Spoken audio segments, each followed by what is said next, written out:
दिल्ली के पास एक पुराना विश्वविद्यालय था जिसे उसके रहस्यमय और डरावने अतीत के कारण भूतिया विश्वविद्यालय कहा जाता था। यह जगह बहुत नामी गिरामी थी और वहां से पढ़कर कई बड़े लोग निकले थे, परंतु विश्वविद्यालय के प्रांगण में एक पुरानी इमारत थी जिसे प्राचीन भवन कहते थे। इस भवन में लंबे समय से कोई जाता नहीं था, क्योंकि इस भवन से हमेशा अजीबोगरीब आवाजें आती और लोग कहते थे कि वहां आत्माओं का बसेरा है।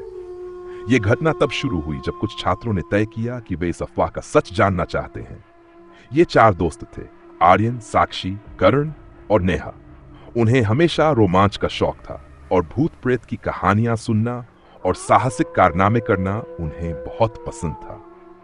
उन्होंने मिलकर एक रात प्राचीन भवन में जाकर सच्चाई का पता लगाने का फैसला किया। रात के अंधेरे में चारों उस प्राचीन भवन की ओर बढ़े। चारों ने टॉर्चें अपने हाथ में पड़ी थीं और धीरे धीरे कदम बढ़ा रहे थे। जैसे ही वे भवन के पास पहुंचे, उन्हें भवन के दरवाजे के पास एक हल्की सी ठंडी हवा का झोंका महसूस हुआ। करण ने मजाक में कहा, लगता है कोई हमें अंदर आने के लिए बुला रहा है। सब हंस पड़े, लेकिन भीतर भीतर सभी डरे हुए थे। भवन के अंदर का दृश्य भयावह था। दीवारें धूल से ढकी हुई थी, जगह जगह मकड़ियों के जाले थे और हल्की सीलन की बदबू आ रही थी। वे एक लंबी अंधेरी गलियारे में चलने लगे। चलते चलते उन्हें गलियारे के अंत में एक कक्ष दिखाई दिया जिसके दरवाजे पर लाइब्रेरी लिखा हुआ था। चारों ने एक दूसरे की तरफ देखा और भीतर दाखिल हो गए। किताबें बिखरी पड़ी थीं और एक अजीब सी खामोशी पूरे कमरे में छाई हुई थी। जैसे ही उन्होंने कमरे में कदम रखा, दरवाजा अचानक जोर से बंद हो गया। चारों डर के मारे कांप उठे। नेहा ने दरवाजा खोलने की कोशिश की, पर वह जैसे किसी अदृश्य शक्ति से बंद हो गया था। इसी बीच आर्यन ने कमरे में एक पुरानी डायरियां देखी।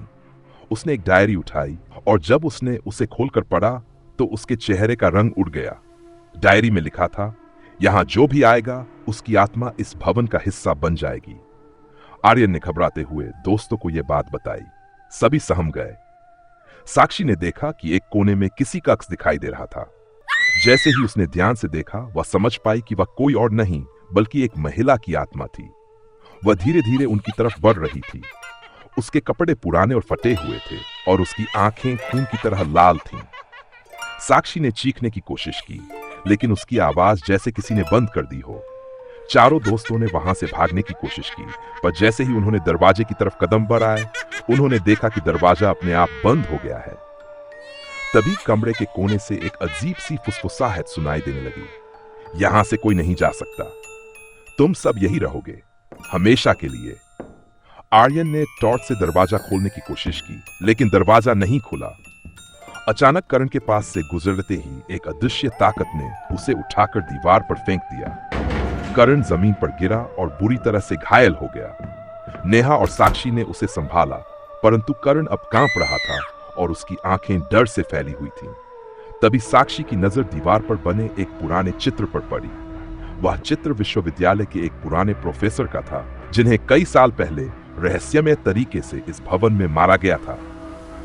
प्रोफेसर को उनके विद्यार्थी बहुत मानते थे, लेकिन एक दिन उनकी हत्या हो गई थी और तभी से कहा जाता है कि उनकी आत्मा इस भवन में भटकती रहती है। चारों ने मिलकर किसी तरह दरवाजा तोड़ने की कोशिश की, लेकिन तभी कक्ष के अंदर की खिड़कियां जोर जोर से बजने लगीं और हवा में वह आवाज गूंज उठी, तुम यहां से कभी बाहर नहीं जा पाओगे। नेहा ने घबराकर भगवान का नाम लिया और सभी ने जोर से दरवाजा धकेला। दरवाजा किसी चमत्कार से खुल गया।